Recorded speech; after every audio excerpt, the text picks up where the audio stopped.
What's happening, everybody? It's Sean with Reactions to the Classics. Today we got a reaction to Fleetwood Mac's album, Mirage, brought to you by friend, longtime supporter, and patron of the channel, Trucker Kev. Thanks, Trucker Kev. Appreciate you. Appreciate all the patrons who make this thing go. You'd like to support us anyway, check out that Patreon link below or the patron link on the Instagram. We couldn't do it without the patrons. Running a free trial. Go over there and check it out. All right. We have Rumors up, obviously, and for me, it's one of the best albums of all time. And we think so much of it, you will see it's one of the 8 albums behind me on our banner. So that album's fantastic. I've actually never heard this album. Now, I know a couple songs off of here, but I've never heard the album as a whole. All right, Trucker Kev, the patron who brought this, obviously knows a lot about the album. He says, rolling into the new decade, the lineup, a.k.a. famous lineup of Fleetwood Mac. Of course, Stevie Nicks, Lindsey Buckingham, Christine McVie, and Mick Fleetwood. Same production crew, Ken Calais, Richard Deschute, along with the Mac, which is basically just Lindsey Buckingham. Lindsey Buckingham basically produced this album with the other guys just doing a little bit, but Lindsey's still driving the ship. Not in the same way he did with Tusk, but I'll get into that in a minute. This would be an about-face, Kev says, from what the experimental double album of 1979 Tusk ended up being. But not all the way. While it's not the same as the famous 1975 self-titled, and of course 77 landmark Rumors, it definitely shows a matured band, still sure of themselves and putting forth great music. Mirage would end up putting them back on the top of the charts again too. Just like all the other albums, they had all their say. They all had their say, but there was a lot of very strong production direction from Lindsey here, and he would continue to do it on the following album 5 years later before leaving the band. One of the many times he left the band. Sometimes on his own, sometimes he was asked to, like this last time. This is really a good album. AM radio at the time, or top 40 as you would call it, really grabbed onto one of the songs on side 2, which was released as the first single, Hold Me, but still gets a whole lot of radio play to this day. Not a whole lot really hit the radio airwaves all over, running up the charts real big. The opening song, Love in Store and Oh Diane, would get some moderate airplay on adult contemporary stations. But thanks to the dawning of MTV, they would of course grasp very quickly the video music concept. More on that in a few minutes. Hold Me was a very big favorite, and of course the very eloquent and gorgeous Stevie Nicks written Gypsy would be all over the place on MTV and VH1 later. Gypsy, of course, is still played on the radio to this day, a very big part of many stations' set list. It's still a very, very good album. And it's one that I've kind of slowly become reaccustomed to again, more to pulling out and listening to it and deciding to use it as my album choice. I do listen to it from start to finish, and like many, I can't really narrow it down. I enjoy the whole album. It received really good ratings from the critics back in the day too, for the most part. My rating on this one is 8.5. It holds up really well amongst the Buckingham Nicks era of the Mighty Mac. All right, that was Kev's stuff. Now I will give you my little breakdown, which isn't very long because Kev covered most of the stuff, and a lot of the stuff of the story of this album I'll just unfold as we go through it. 13th studio album released in July of 1982 by Warner Brothers. Number 1 in the US for 5 weeks. First time since Rumors. Number 5 in the UK, 2 in Australia, 5 in Canada. So they were all over. After the completion of the worldwide tour for Tusk, the band took a year-long hiatus. So if you don't know about Tusk, I'm not going to get into it. It's a total about-face from Rumors, which is one of the biggest albums of all time. Warner Brothers wasn't real happy about it. Lindsey got control of Tusk, and it was basically, for the most part, a Lindsey solo album with the other people along for the ride. He really took control of the production, did everything. So on this album, he's going to produce, along with the other 2 guys, but he's really going to be the producer. But they're going to let him know that he's not going to produce in the same way. So he's not going to have all that control. During the time of their hiatus, Stevie, Mick, and Lindsey each started solo careers. Unlike the band's previous 4 albums, Fleetwood wanted the band to record Mirage outside of LA, partly to accommodate Monaco resident Mick Fleetwood's tax affairs, or pretty much all the way for that reason. Chateau d'Arrow, I'm not French, Aéroville, just outside Paris, is where they recorded it. Elton John recorded a Honky Chateau, Goodbye Yellow Brick Road there. Bowie did Low there. The Bee Gees did their Saturday Night Fever stuff there. So it was famous. It was a recording studio for a while. Then they shut it down. Then maybe 3, 4, 5 years ago, they reopened it as a recording studio. And Ken Calais, one of the producers and one that really found this place or suggested this place, he did say that certain members, particularly Nicks and Buckingham, were difficult to work with. The band hired a chef that cooked whatever the band wanted. Because, I mean, they're just living in this house in the middle of nowhere, right? Or in this villa. But Calais believed that both Buckingham and Nicks were unappreciative of the experience, as the 2 would complain about the food and the lack of television. In an attempt to appease him, he brought the 2 video machines with baseball games taped by one of his friends in Los Angeles. So this is where we were at back then, guys. There's no cable, there's no satellite. He's getting recorded VHS tapes and bringing them to him. He said the drug intake, now I find this hard to believe, exceeded even that of Tusk. So 5 years later, they still have not learned their lesson. He did say Stevie was basically high all the time. There's a lot of stuff on this look, this is all secondhand stuff, so I'm not saying this is fact, but I did a ton of research on this. I'm not going to wear you out with all of it. It was interesting. You want to know about rumors? Very interesting stuff there. Go watch that review after this one. All right. You haven't been with us before. The music won't be in the video, but it will be at a Vimeo link below. So click on that and follow on with us. Let's jump into it. With the first track, Love in Store, written by Christine McVie and Jim Recor. She sings it. Third single, 22 in the US, not released in the UK. Oh Diane was released there instead, which we'll get to that on Oh Diane. Prominent vocal harmonies also by Stevie on here with Christine, and background vocals by Lindsay. All right, I'm going to have the lyrics up as always. Thanks again, Trucker Kev. All right. Really good song. Sounded really good. I didn't know this song, and then went to 22 in the US, 1982. Probably when this was released, I was 9, probably not quite 10, but I didn't know this song, but it had that Fleetwood Mac traditional sound, so I thought it was really good. I thought Christine sounded great.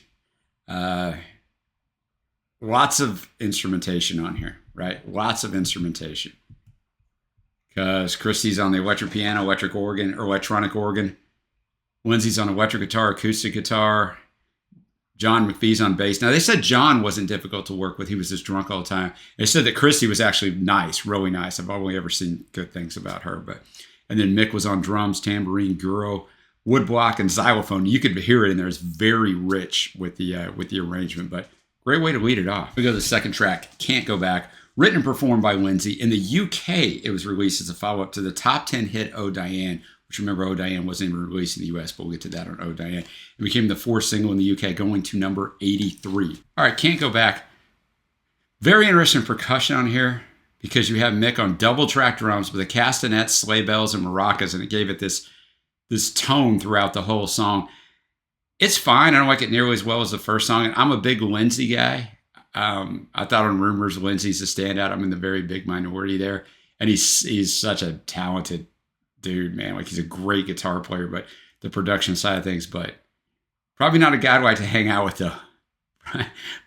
Lindsay loves him some Lindsay, but man, the guy is fantastic. But this song's fine. Now we're going to get to Stevie's first track. We got That's All Right. All right, That's All Right. A very country feel that, especially at the start of the arrangement. I'm like, wow, it was good. I mean, the harmonies were the best part on there. I mean, it's a good song. Stevie can bring it. I know Stevie's most people's favorite on the Mac. Next up, we have another Lindsay song. We got Book of Love. All right, Book of Love. Another good song. I mean, it's not a standout, but it's good. I mean, it's good. Fleetwood Mac. Good guitar work on there. Nicely done. All right, now get to track 5. A Cold Stone classic, Gypsy. Written by Stevie. Sung by Stevie. She wrote it around 1979. The earliest demo recordings were made in early 1980 with Tom Moncrief for possible inclusion on her debut album, Belladonna. Remember, I told you that Lindsay, Mick, and Stevie had made their solo albums in the year between the Tusk tour and recording this album. What I didn't tell you is Mick's album, but you wouldn't expect Mick's album to do great. Lindsay's album, Stevie's album made her into more of a superstar than she already was. She actually didn't really want to come back and do this whole Mirage thing, but she did. But it was supposed to be maybe on there. Second single, this shocked me. It only went to the 12 in the US. This song was huge. It was everywhere. But I think, as Kev mentions, retrospectively, this song is played all the time. So I guess in my mind, it elevated it to be a bigger hit than it was. Not that 12 is bad, but I'm thinking 1, 2, somewhere in there. 46 in the UK. An interesting story behind this one. It recounts the narrator's early childhood, the references going to a clothing store in San Francisco, and reminisces about a bygone, carefree lifestyle.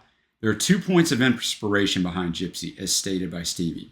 The first of which is nostalgia for her life before Fleetwood Mac. Before joining the group, she lived with Lindsay, because they were Buckingham Nicks.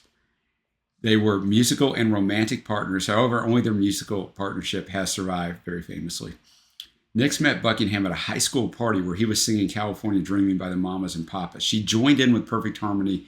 Then they introduced themselves. They did not see each other again until college, where they started a relationship and a musical duo called Buckingham Nicks. They really thought that one out. They barely got by with the income from Nicks's work as a waitress and cleaning lady. They could not afford a bed frame, so they slept on a mattress directly on the floor. She says the mattress was decorated in lace with a vase and a flower at its side. Whenever she feels her famous life getting to her, she goes back to her roots, takes her mattress off the frame, puts it back on the floor, and decorates it with some lace and paper flowers. So she's remembering that. The second point of inspiration is not great. For the song is a message as a tribute to someone's passing. On October 5th, 1982, Robin Snyder Anderson, Stevie's best friend, died of leukemia.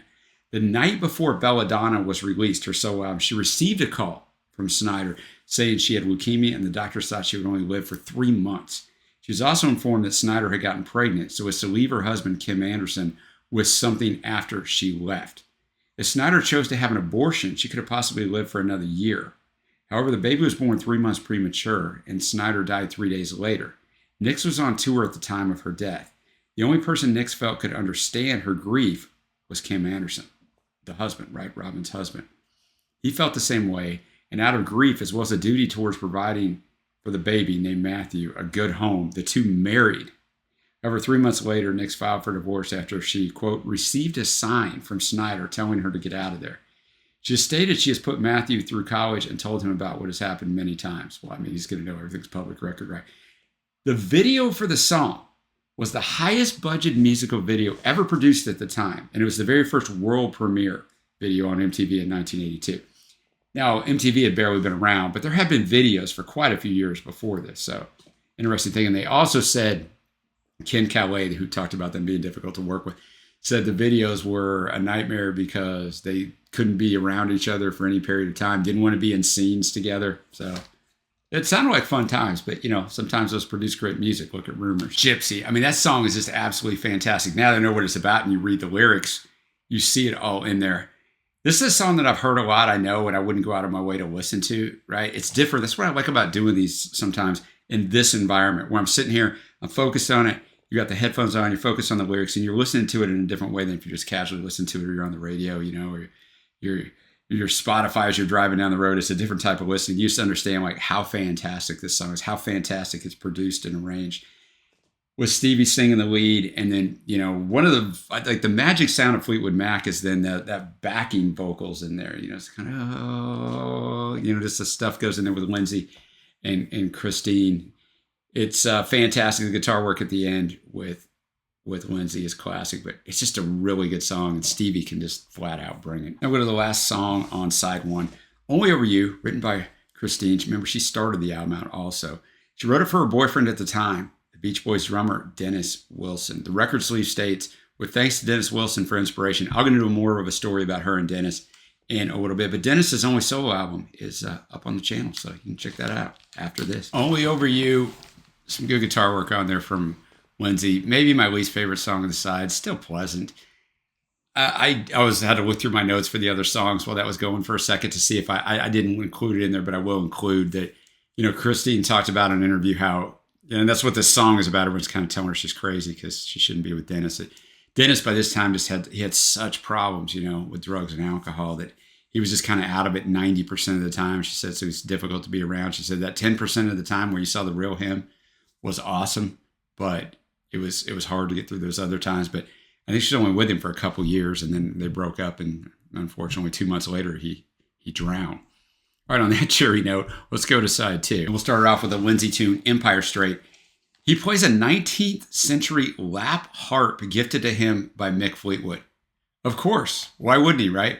What do I want to get, Lindsay? Let's see, let's get him a 19th century lap harp, and then the dude can play it. All right, Empire State, about New York. The arrangements on here are always so well produced that it helps these songs, because this song is pretty weak to me. And like I told you, I love Lindsay, but so far Lindsay's songs are the weakest ones on here. But I can't believe they started off side two on the traditional vinyl with this song. But, it's fine. It's not horrible. None of these songs are going to be horrible. Not with the Mac. Next up, we get to Straight Back. It's a Stevie song. While working on that debut album, I talked about Belladonna, which came out the year before in 1981. She entered into a relationship with a record producer, the legendary Jimmy Iovine. They split shortly after her White Winged Dove tour ended. She wrote this song in response to the split, as well as the sadness she experienced in having to leave her newly established and highly successful solo career to rejoin Fleetwood Mac for this album. Hey guys, this is about my breakup. No, not that one. Not that one with Lindsay. A different breakup. And also about how sad I am to have to be here with all you peasants, right? I could see it. I could see why she'd enjoy just being by herself since there's so much issues between them. One of the reasons why I enjoy doing this format is because, I dig into the research and know the background of most of the songs where there's anything out there. So when you know what it's about and then you read the lyric, that all makes sense, man. You can see Everything's well written on this album, of course. It's good. It's good. I mean, it doesn't have the standouts of Rumors. This album's really good. Now we get to a song that I also know, the other single that really hit big here in the US besides Gypsy. We have Hold Me, written by Christine and Robbie Patton. About her breakup from Dennis Wilson, Christine and Lindsey Buckingham share the lead vocals on the song. Reached number 4 on the US Billboard Hot 100. So remember, Gypsy only reached 12, but retrospectively, Gypsy has played way more than Hold Me, 45 million streams to 11 million. And this was, of course, their first top 5 since 1977, since Rumors, so 5 years later. 9 in Canada. In the UK, it was released in July 1982, but failed to chart. They re-released it from their Greatest Hits album in 1989 to promote it, and it reached number 94, so it did hit the charts. The producer of the video for this one, he said 4 of them, I can't recall which 4, couldn't be together in the same room for very long. They didn't want to be there. Christine was just about 10 hours out of the makeup trailer, by which time it was getting dark. Then John was drunk and tried to punch me. Stevie didn't want to walk on the sand with her platforms. Christine was fed up with all of them because I think she was always the adult in the room. Mick thought Christine was being a bitch and he wouldn't talk to her. So it sounds like good times for all. All right, just a classic Fleetwood Mac sound. The harmonies from Christine and Lindsey are fantastic. You know, John, of course, is on the bass as always. Mick's on drums, tambourines, and congas. Lindsey's on the 12-string acoustic, the electric. Christine's on piano, Yamaha CP30 electric piano. And there's no Stevie on here. Stevie is not on several of these songs in any manner. Now, obviously, she's not playing an instrument. So when she's not singing, she doesn't come in for any of these harmonies. She did not show up to a lot of this recording session. She wasn't supposed to. She didn't no-show them. She just didn't want to be involved with anything that she didn't have a big part in. So this kind of tells you where they were. But this song would not have been overwhelmed on Rumors. I think Rumors is one of the greatest albums of all time. But this would not have been overwhelmed there. It could have held its own there. It wouldn't have been one of the best songs, but it wouldn't have been out of place. That's high praise. Now we'll go to the song I've referenced a couple times, Oh Diane, from Lindsey, written by Lindsey and Richard Deschute. Despite the previous 2 singles from the album, Hold Me and Gypsy, being unsuccessful in the UK, which is insane to me, but it's just how it goes. This song became a hit there and went all the way to number 9. 4th single in the US, did not chart at all. So you got 2 different dichotomies there between the UK and the US. Oh Diane. Almost sounded a little Buddy Holly's, a little late 50s, right? By far Lindsey's best song on here. He played everything. He played the electric, the acoustic, the keyboards. Christine was on here just on backing vocals. Stevie was not here, but almost really a one-man show. I mean, John's on the bass and Mick's on the drums, but this is kind of a Lindsey does all, but a really good song, man. I mean, like I said, like a throwback to almost a late 50s sound. Got 2 songs left. We got another Lindsey song, Eyes of the World. Said he assembled it in a piecemeal manner, starting with a series of chords. He then spliced together additional musical passages, including the chord progression of Pachelbel's Canon and the acoustic part from an instrumental composition on Buckingham Nicks. And this is one of the examples of Lindsey's tremendous production talent. All right, Eyes of the World, pretty nonsensical lyrics for the most part, which is rare for them. I mean, I'm sure it has some meaning to it. But that arrangement, that musicianship, Lindsey sounds great. It's a good song, man. Lindsey's making a comeback here with Oh Diane and Eyes of the World. We got 1 song left, and we're going to finish it with the same person who started it. We got Christine's song, Wish You Were Here. No, not that Wish You Were Here. All right, let's finish this thing off. All right, Wish You Were Here. Really good song. Really strong way to finish off the album. Great guitar work, great melody, which is kind of going to describe a lot of this album, but very good vocal performance. Nice bookends to the album to let Christine start and finish it. That's going to take me to my favorite tracks. Honorable mention, Love in Store from Christine. Lindsey's Oh Diane and Lindsey's Eyes of the World. The faves, it's going to be cliched, but these were not really huge hits, but huge hits in my mind for a reason. Gypsy and Hold Me. So Christine has, her and Lindsey are duo vocals on that one. So Christine has 2 faves. Lindsey ends up on, 3 of these, and Stevie only has 1. But Stevie's not on this album a lot, but I mean, she makes her time count for sure. And Gypsy and her other songs were fine. Overall score on this album, it's still a really good album. I mean, it's not Rumors. You don't expect Rumors is one of the top 10 albums of all time, in my opinion. So it's not going to be there, but it's good. And I have a feeling this is one of those albums. I will actually spin this album on my own. And you know, I don't have a lot of time to spin albums on my own. So I'm very choosy. I will spin this one a few times again and again, because I do believe this will grow on me even more. But great Fleetwood Mac sound. First listen, I'm going to be at an 8.25, but I imagine that could probably go up some. But let me know what you think of this album down below. Where do you think it fits in their catalog? Maybe in the Buckingham Nicks side of it. We won't get into the Peter Green era. Let me know what you think of that down below. If you haven't already, give us a thumbs up. Hit the subscribe button. Super appreciate it. Thanks again to Trucker Kev. And until next time, guys, I will see you.